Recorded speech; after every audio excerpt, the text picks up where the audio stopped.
Медиа сабаттуулук. Технологиялык прогресс бизге ар кандай булактардан ири көлөмдө маалымат алууга мүмкүнчүлүк берди. Бирок биз жаңыдан үйрөнүп, билип жаткан нерселердин бардыгына эле ишенүүгө болбойт. Медиа сабаттуулук келген маалыматты баалап, талдап, чындыкты калп менен так эместиктен ажыратып, өз чындыгыңды таап чыгуу мүмкүнчүлүгү. Медиа сабаттуулуктун маанилүү аспабы бул факт-чекинг. Бул маалыматтын, сүрөттүн жана видеонун, аудио жазуулардын ишенимдүүлүгүн текшерүү.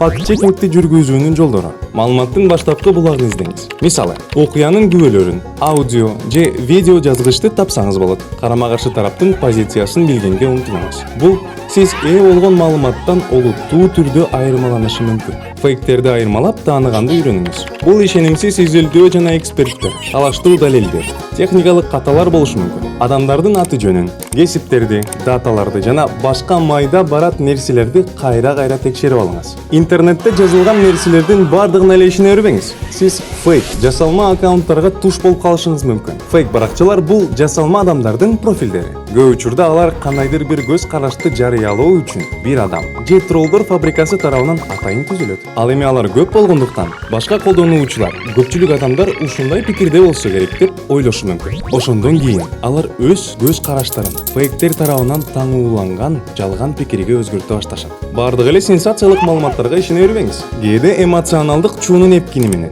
колдонуучулар жалган маалымат таркатышат. Ошондуктан чоо жайын тактап алгандан кийин гана жаңылыктарга ишенсеңиз же андан ары жайылсаңыз болот. Эми үгүт жөнүндө сүйлөшөлү. Социалдык тармактардын колдонуучулары жана жалпыга маалымдоо каражаттары атайлап же билбей туруп коомдук пикирди манипуляциялашы мүмкүн. Көп учурда мындай көрүнүш саясий туруксуз же башка кризистер маалында байкалат. Салттуу медиа, телеканалдар, гезиттер, радио, маалымат агенттиктери толук көрүнүштү чагылдырбашы мүмкүн же бир түрдүү материалдарды жарыялап, бир темаларды козгоп, башкаларын көрмөксөнгө салышы ыктымал. Мисалы, бир талапкердин артыкчылыгы жөнүндө, экинчисинин кемчиликтери жөнүндө гана айтып туруп алышы ыктымал. Ошентип, бизде алар жөнүндө жалган пикир калыптанып калат. Толук эмес маалымат бул да манипуляциялоо болуп саналат. Мындай маалыматты башка булактардан да текшерүү керек. Эксперттердин баамында дарыгерлер кеңеш берет. Эл талап кылууда сыяктуу жалпылаштырылган сөздөргө өзгөчө көңүл буруңуз. Айрыкча конкреттүү адамдарга же изилдөөлөргө шилтеме жок болгондо буга көңүл буруш керек.